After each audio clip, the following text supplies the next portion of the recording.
Abra sua Bíblia, querido, na carta de Tiago, capítulo 1.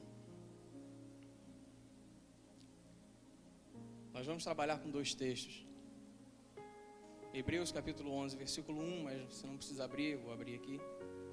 Tiago, capítulo 1, esse você abre. 2012, o ano do governo de Deus. Quantos creem que Deus vai governar absolutamente a sua vida esse ano? Amém. Desde 2007, quando eu cheguei para a igreja, tive o privilégio de entrar na Semear, Deus tem sido muito gracioso com a minha vida. De lá para cá eu tenho vivido os decretos, cada um dos decretos que o apóstolo tem, pela direção de Deus, colocado sobre a nossa vida, Deus tem me dado a graça de viver. Mas sempre existem alguns que marcam mais a nossa vida. 2009 foi o ano da conquista de novos territórios. Meu Deus, como eu conquistei, meu irmão. Como Deus foi gracioso na minha vida. Foi quando eu conquistei a minha casa, foi quando eu conquistei a minha noiva, até então minha noiva, porque ela era minha namorada. E quando a gente fica noiva, a gente, aliança mais. 2010 foi o ano das novidades de Deus. Meu irmão, eu nunca tive um ano onde vivi tantas novidades em Deus, depois de tanto tempo servindo a Jesus, tantas novidades. Vivi novidades com a minha célula, foi quando eu abri minha primeira célula. Vivi novidades no meu ministério, vivi novidades no meu casamento, porque foi quando eu casei, a noiva se transformou em esposa, foi quando a minha esposa engravidou. 2011, o ano da dupla honra. Meu irmão, eu perdi a conta das honras que o Senhor me concedeu naquele ano. E esse ano, meu irmão, 2012, é o ano em que Deus vai governar a nossa vida. É o ano que Deus vai governar a sua vida. 2012, Deus vai governar a sua casa, meu irmão. 2012, Deus vai governar o seu emprego. 2012, Deus vai governar a sua família. Tudo aquilo que até hoje não aconteceu dentro da sua família, 2012, Deus vai rasgar os céus sobre a sua família. 2012, Deus vai governar sobre a sua célula. 2012, Deus vai governar a sua macro, o seu ministério, as suas finanças. 2012, Deus vai governar, meu irmão. Mas para que nós vivamos o governo de Deus, como o próprio apóstolo defende várias vezes, e durante esse ano você vai ouvir muito sobre isso, existem princípios que nós precisamos viver para que o governo de Deus se estabeleça sobre a nossa vida. E é sobre isso que nós vamos falar. Nós hoje vamos falar sobre um dos principais, se não talvez o principal fator, princípio que faz com que o governo de Deus se estabeleça sobre a nossa vida. É a fé. Quando a gente entra para o seminário, meu irmão, você vai encontrar matérias para estudar tudo. Você vai entrar pela área da teologia, você vai pegar teologia sistemática, você vai estudar martiologia, doutrina do pecado, você vai pneumatologia pela doutrina do Espírito Santo, você vai dar um passeio pelas logias. Mas só tem uma disciplina que você nunca vai encontrar no seminário. É a felologia. Você já ouviu falar, meu irmão? A felologia. A ciência que estuda a fé. Não existe, meu irmão. E eu entendo que Deus não nos dá disciplinas para estudar a fé, porque a fé ela não foi feita para ser entendida, meu irmão. A fé, ela foi feita para ser vivida. E é sobre isso que nós vamos falar. O tema da mensagem dessa noite, meu irmão, é vivendo o governo de Deus através de uma fé verdadeira. Por que uma fé verdadeira? Porque fé todo mundo tem, ou pelo menos diz ter. Mas o que a gente precisa entender é se a fé que nós temos agrada ao coração de Deus. Se a fé que nós temos é suficiente e capaz de nos fazer viver o governo de Deus. Amém? Diz assim em Hebreus capítulo 11: Ora, a fé é o firme fundamento das coisas que se esperam e a prova das coisas que não se veem. Tiago capítulo 1.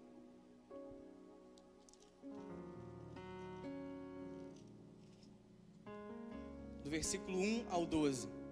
Meus irmãos, tende grande gozo quando cairdes em várias tentações, sabendo que a prova da vossa fé opera a paciência. Tenha, porém, a paciência, a sua obra perfeita, para que sejais perfeitos e completos, sem faltar em coisa alguma. E se algum de vós tem falta de sabedoria, peça a Deus, que a todos dá liberalmente e não o lança em rosto, e ser-lhe-á dada. Peça-a, porém, com fé, em nada duvidando, porque o que duvida é semelhante à onda do mar, que é levada pelo vento e é lançada de uma parte para outra. Não pense tal homem que receberá do Senhor alguma coisa. O homem de coração dobre é inconstante em todos os seus caminhos, mas glorie-se o irmão abatido na sua exaltação, e o rico em seu abatimento, porque ele passará como a flor da erva. Porque sai o sol com ardor, e a erva seca, e a sua flor cai, e a formosa aparência do seu aspecto parece. Assim se murchará também um rico em seus caminhos. Bem-aventurado o homem que suporta a tentação, porque quando for provado, receberá a coroa da vida, a qual o Senhor tem prometido aos que o amam. Vamos orar. Querido Deus, nós te louvamos nessa noite. Te agradecemos, Pai, pelo privilégio de termos diante de nós a Tua palavra. Senhor, que em nome de Jesus a Tua palavra possa ser entendida, que a Tua voz seja ouvida nessa noite, e que tão somente o Teu nome seja glorificado, meu Deus. Eu me escondo atrás da Tua cruz, para que o Teu nome cresça e que o meu diminua. Fala conosco, Deus. Assim nós te pedimos e te agradecemos, em nome de Jesus. Amém. Características de uma fé verdadeira. Meu irmão, se você em 2012 deseja viver o governo de Deus sobre a sua vida, a sua fé precisa ter características de uma fé verdadeira. E a primeira característica de uma fé que vai te levar esse ano a viver o governo de 2012, o governo de Deus, é que uma fé verdadeira deve estar sujeita a testes. Se você deseja viver o governo de Deus esse ano, meu irmão, através da sua fé, entenda que a sua fé precisa estar sujeita a testes. Diz lá em Tiago, capítulo 1, versículo 2 e 3, meus irmãos, tende grande gozo quando cairdes em várias tentações, sabendo que a prova da vossa fé opera a paciência. Eu me lembro de um acontecimento que eu vivi no Rio, com um pastor amigo meu, o pastor Alexandre. Todas as vezes que eu tiver a oportunidade de pregar, vocês vão ouvir muito falar sobre ele, porque foi um homem que marcou a minha vida. Ele é pastor da primeira igreja batista em Inhaúma. Um homem que me discipulou, um homem que me ensinou muito. E eu lembro que ele contava para mim que uma vez ele estava sentado no gabinete pastoral, e aí de repente ele viu aquele bater desesperado. No gabinete ele estava estudando, estava na devocional, e aí ele entra. Quando ele entrou, ele viu a ovelha, uma das ovelhas dele entrar desesperada. Pastor, eu preciso falar com o senhor.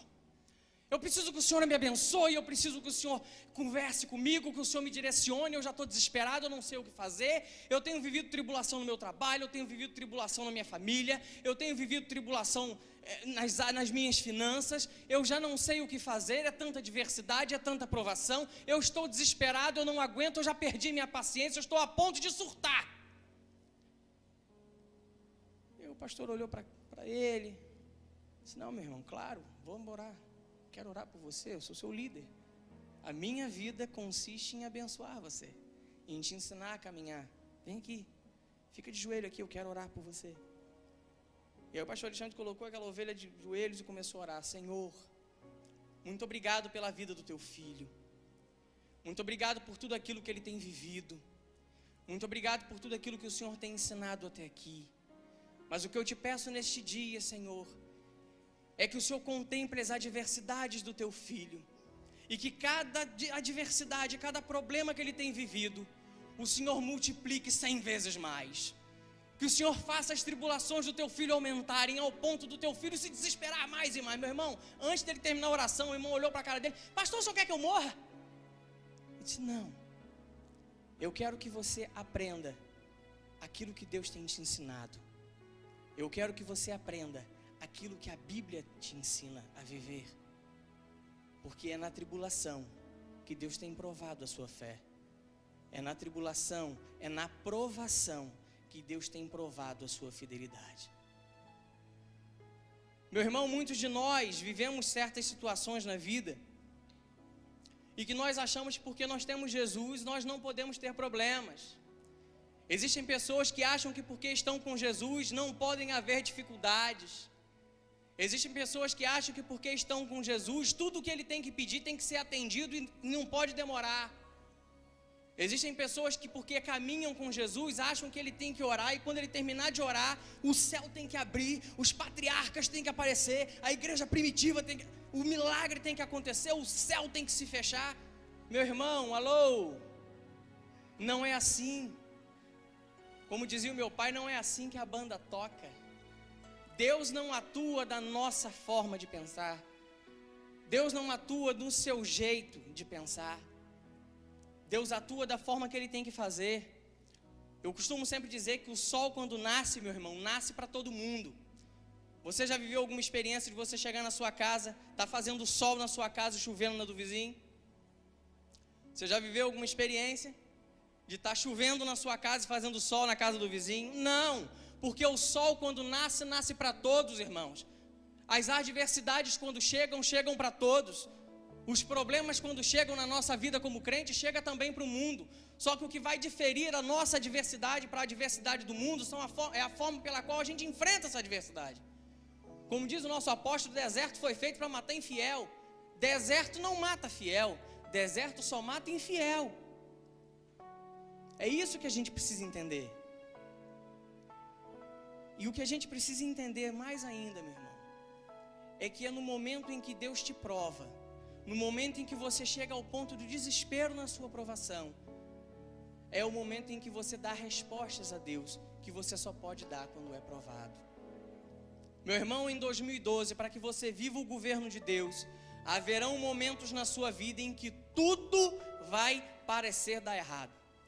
Sabe aquele dia que você amanhece, que o despertador não desperta? Ele desperta todo dia, mas naquele dia ele te fez perder o horário. E aí você sai colocando a sua roupa, quando você percebe na rua, você vê que a sua meia estava furada. E aí você vai, pega a sua bicicleta, quando você monta na bicicleta, você descobre que a bicicleta estava com o pneu furado. E aí você vai andando a pé para o ponto de ônibus, quando você chega no meio do caminho, a sola do sapato de escola, mas não dá tempo de você voltar. Aí você entra no ônibus, quando você entra no ônibus para ir para o trabalho, o ônibus quebra. Você desce e pega a van, quando você pega a van, chega aqui na 15 de novembro, a polícia para. Você consegue chegar no trabalho, quando você chega no trabalho, o seu patrão faz aquela cara que há 30 anos ele não fazia para você. Porque você chegou atrasado. Mas não quero saber. E aí você trabalha atribulado, você trabalha debaixo de provação, debaixo de pressão. Quando você vai almoçar, você pega a sua marmita, o que você encontra? A comida azedou. Tem dia ou não tem, meu irmão, que é assim? Mas é nesse dia que Deus vai provar a sua fé. Haverão dias esse ano, meu irmão, que as coisas não vão acontecer como você espera que aconteça. Haverão dias esse ano que todas as coisas vão parecer estar dando errado.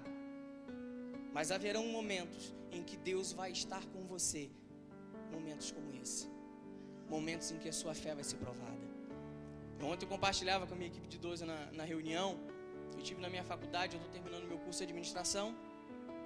E juntamente também estou terminando a minha monografia do seminário. Me formei em 2005, mas fiquei agarrado na santa monografia.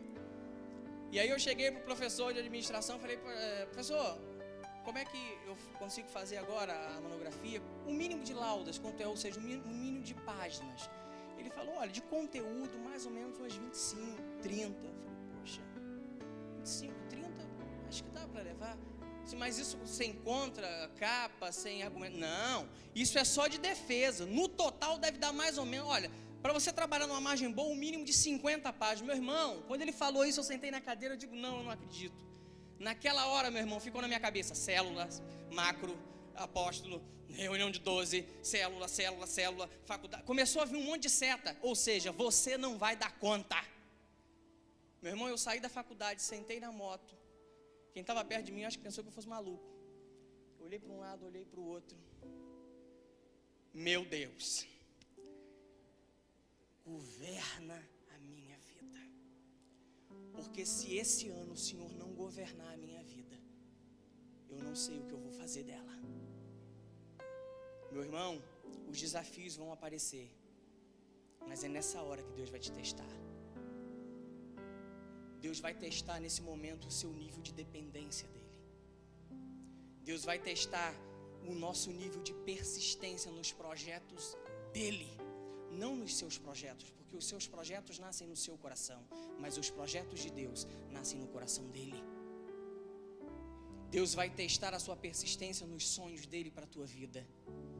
Deus vai testar o nosso nível de entendimento de o que é ser governado de uma forma soberana por Deus.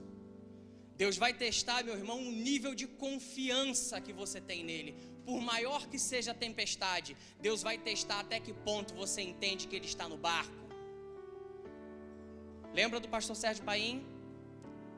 As tempestades chegaram na vida dos apóstolos, mas eles esqueceram que Jesus estava no barco.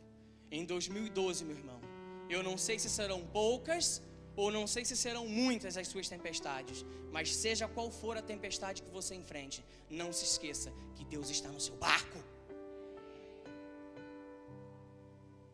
Portanto, se você quer viver o governo de Deus em 2012, meu irmão,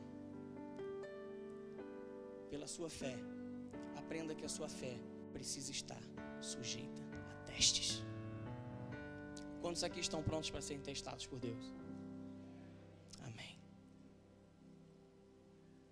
Em segundo lugar, se você deseja viver o governo de Deus esse ano, através da sua fé, entenda que a sua fé, como uma fé verdadeira, precisa e não deve ter dúvidas. Tiago, versículo 6 e 8. Peça, porém, com fé, em nada duvidando. Porque o que duvida é semelhante à onda do mar, que é levada pelo vento e lançada de uma parte para outra. Não pense tal homem que receberá do Senhor alguma coisa. O homem de coração dobre é inconstante em todos os seus caminhos. Todos aqui já viram o mar? Quantos aqui já tiveram a experiência de ver o mar? Amém. Talvez você não tenha tido a experiência de ver o mar do Caribe. Talvez você ainda não tenha se banhado nas águas de Cancún. Talvez você não tenha chegado, quem sabe, até Guarapari, Porto de Galinhas. Mas uma coisa é certa, meu irmão, pelo menos a Lagoa de Gruçaí você conhece. Conhece ou não conhece? Conhece? Quem aqui já foi no Farol? Já viram como a onda do mar se comporta, meu irmão? Deus ensina os princípios dele, meu irmão, na natureza. Eu aprendo muito com a pastora Sueli. Toda vez que a pastora Sueli vem aqui, ela me lembra de uma coisa que Deus nos ensina a todo momento. Em tudo há um mistério. Às vezes a gente fica olhando a onda do mar, e aí eu me lembrei, uma vez eu estava olhando o mar, estava contemplando a rotação das ondas do mar, e eu me lembrava desse texto. Uma hora você olha para o mar, a onda vai lá em cima. Quando você vai olhar para a mesma onda, está lá embaixo. Uma hora você olha, o mar está lá na esquerda. Daqui a pouco muda o vento, o mar está indo para a direita. O que a Bíblia nos ensina, meu irmão, é que há pessoas que são assim, semelhantes à onda do mar. Dependendo da posição do vento, da adversidade, você está lá em cima, e a qualquer momento você está lá embaixo. Se tudo vai bem, você está com Deus lá em cima, mas quando vem o vento da adversidade, você está lá embaixo. Muitas vezes nós somos assim, meu irmão. Muitas vezes nós somos levados pelo vento da incredulidade, e muitas vezes nem nossa é. E é sobre isso que eu quero me ater com você. Somos levados pelos ventos da adversidade e cremos mais no homem do que no Deus da fé. Você conhece o crente incrédulo, meu irmão? Existe. Sabe como é que você reconhece um crente incrédulo? Quando o teu pastor está aqui em cima e fala: Deus vai governar a sua vida em 2012. Nós esse ano chegaremos a 1000 células. E aí eu falo: glória a Deus. Tem um cara lá: isso não vai dar certo. Lá vem ele inventando moda de novo. Não está tão bom, gente, com 300 células. Nós vamos ganhar essa cidade, Deus vai usar a sua vida. A minha vida? Pode usar a sua, a minha não vai usar. Gente, olha, isso não vai dar certo. E aí de tanto você caminhar com o pessimista. Ontem eu falei sobre isso com os meus discípulos. Cuidado com os pessimistas. E é de Deus o que o apóstolo estava falando aqui em cima. Cuidado com os ladrões de bênção. Ele não é abençoado e ainda leva a tua bênção. Cuidado com os crentes incrédulos. Cuidado com os pessimistas. Porque eles são especialistas, meu irmão, em colocar dúvida na sua fé. Isso não vai dar certo. E aí ele cola com você e fica: isso não vai dar certo. Célula de novo, você vai abrir outra célula? Rapaz, você não vai dar conta não. Isso não vai dar certo.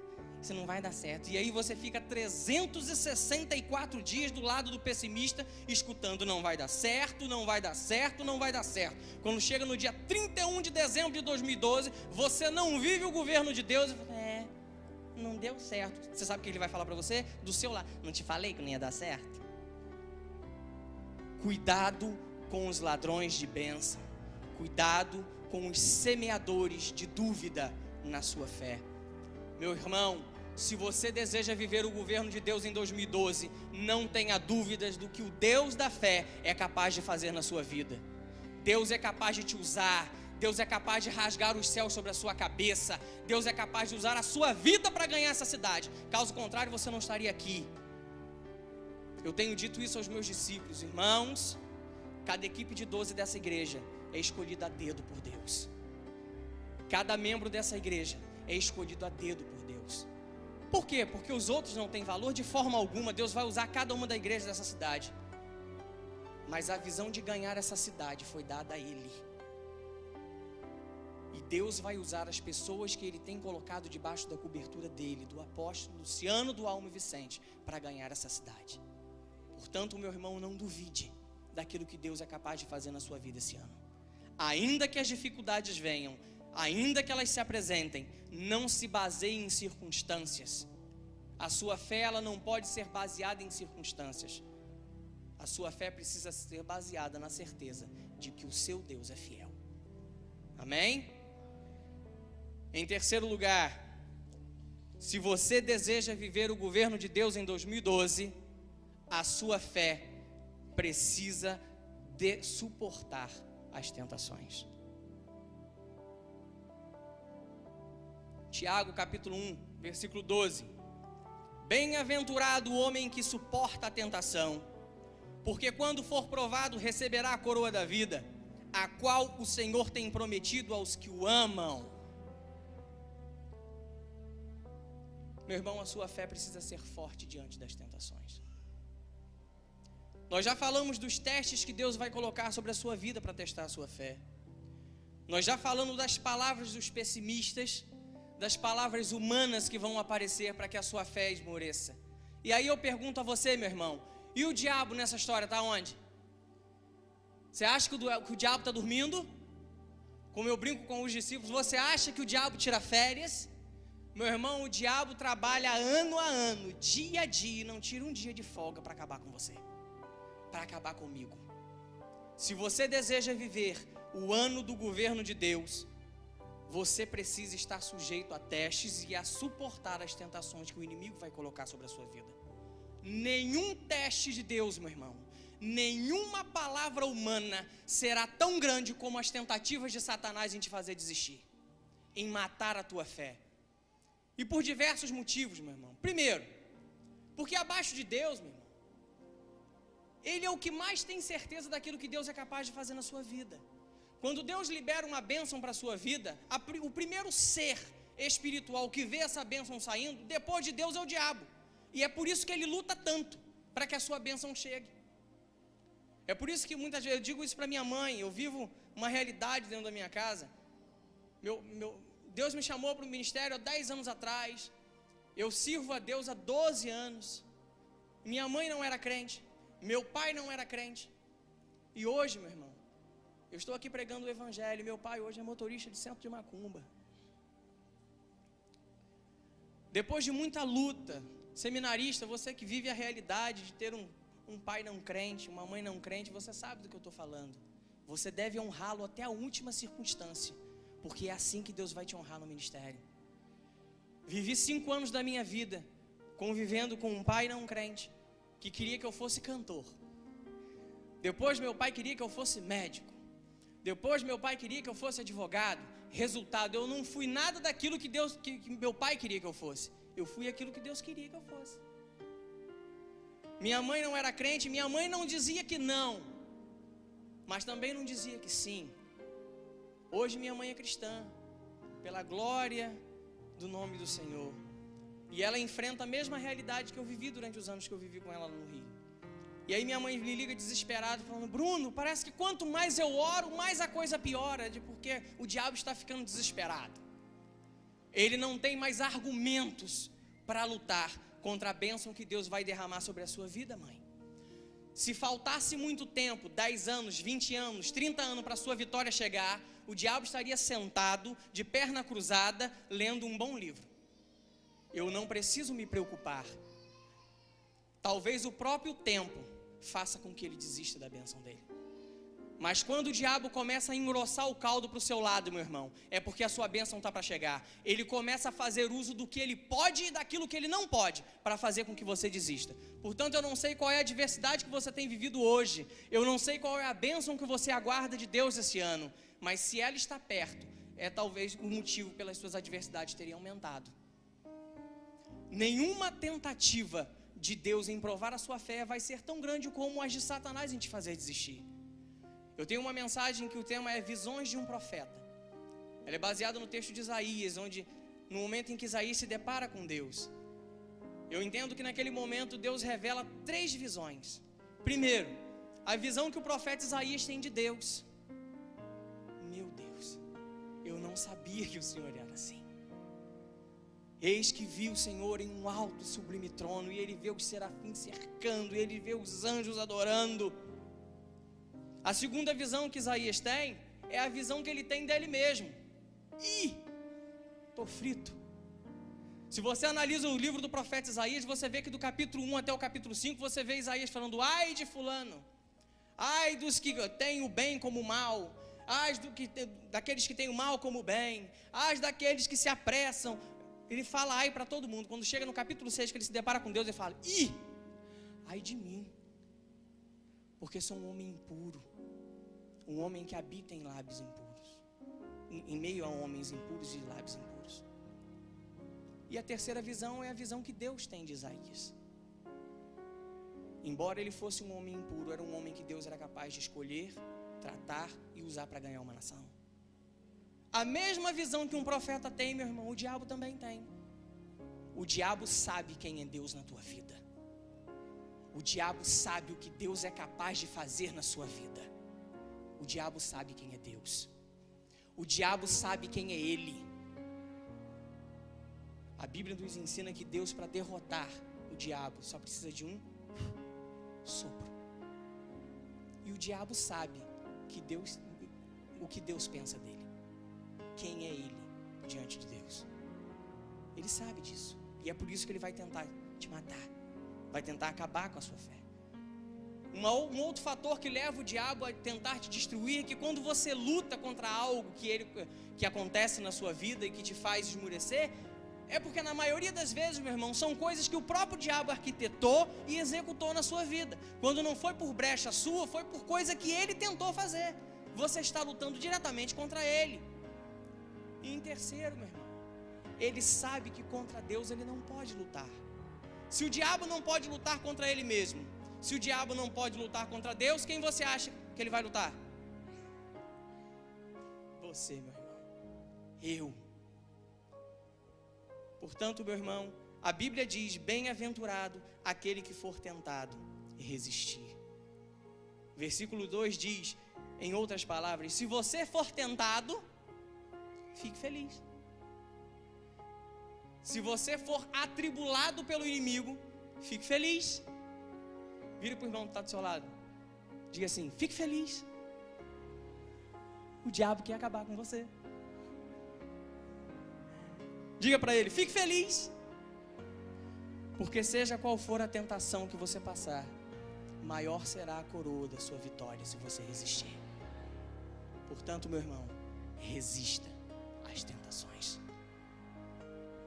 E em quarto e último lugar, se você deseja viver o governo de Deus em 2012 através da sua fé, entenda que a sua fé deve ter como esperança as promessas de Deus. Tiago 2:23. E cumpriu-se a escritura que diz: e creu Abraão em Deus, e foi-lhe isso imputado como justiça, e foi chamado amigo de Deus. Quando nós analisamos o texto, meu irmão, nós vemos o verbo imputar. Imputar se relaciona à culpa, colocar sobre ele a culpa. A palavra no grego que é usado aqui é uma palavra epogiste, significa lançar em conta. Ou seja, quando você anda na presença de Deus, quando a escritura, quando os sonhos de Deus se cumprem na sua vida, Deus lança na sua conta a condenação de ser um abençoado. Você, quando anda na presença de Deus, você está condenado ao sucesso. E a culpa que Deus coloca sobre a sua vida, ao ponto de te abençoar, meu irmão, ninguém pode tirar. Nós estamos vivendo aí, a mídia está divulgando o julgamento do Lindenberg, né, pelo assassinato da Eloá. Aquele rapaz, ele está respondendo por mais processo do que cabelo que ele tem na cabeça. Ele é considerado como culpado. Pergunto eu a você, meu irmão, por mais forte que seja a oração que eu pudesse fazer por ele, a culpa dele pode ser retirada diante da sociedade? Não. Deus o perdoa dos pecados, mas ele tem uma dívida com a sociedade. Por mais que seja a sua ajuda em encontrá-lo, em aconselhá-lo, você, como ser humano, pode retirar a culpa diante dele, sobre ele? Não. Porque uma culpa, só quem pode tirar é quem a coloca. A justiça o culpou, a justiça o está condenando pelos crimes que ele cometeu. E somente a justiça pode absolvê-lo da culpa que ele tem. Assim é a sua vida com Deus. Se você anda na presença do Senhor, você é culpado, é imputado na sua conta, é lançado na sua conta uma bênção. E só quem pode tirar essa bênção da sua vida é o Deus que te abençoou. Não tem diabo, não tem demônio, não tem capiroto, não tem irmão, não tem pessimista. Somente Ele pode tirar a bênção da sua vida. Meu irmão, se nós formos fiéis e cremos, com uma fé verdadeira, Deus lança na nossa conta um decreto de bênçãos, um decreto de sucesso, um decreto de prosperidade. Se você for fiel, se você está em Deus e é fiel, você está condenado a dar certo em 2012 e viver cada letra, meu irmão, que compõe a frase desse decreto: o ano do governo de Deus. Você vai viver o ano, você vai viver o ano do governo, você vai viver o ano do governo de Deus. Deixe governar a sua vida, meu irmão. Deixe-se governar. Deixa Deus fazer na sua vida aquilo que Ele planejou fazer em 2012. Amém? Vamos orar. Senhor, muito obrigado, Deus, pela Tua palavra. Entendemos, Senhor, que o Senhor tinha uma mensagem especial para nós nessa noite. Senhor, nós estamos diante de um retiro espiritual, onde o Senhor vai rasgar ainda mais os céus sobre a nossa cabeça, onde o Senhor vai operar ainda muito mais do que o Senhor operou até aqui. Deus, em nome de Jesus, o que nós te pedimos nessa noite é que o Senhor molde a nossa fé de acordo com os teus parâmetros, de acordo com os teus princípios. Senhor, em nome de Jesus, que em 2012 nós possamos viver o ano do teu governo. Governa a nossa vida, governa a nossa casa, governa a nossa família, governa a nossa vida sentimental, governa o nosso casamento, governa a vida dos nossos filhos, meu Deus. Governa o nosso ministério, governa a vida dos nossos discípulos, governa a vida do nosso apóstolo, governa a vida da tua igreja, Senhor. E se preciso for, Deus, que nós vivamos este decreto de acordo com uma fé que agrade o teu coração. Assim nós te pedimos, te louvamos e te agradecemos, em nome de Jesus. Amém. Que Deus te abençoe, meu irmão.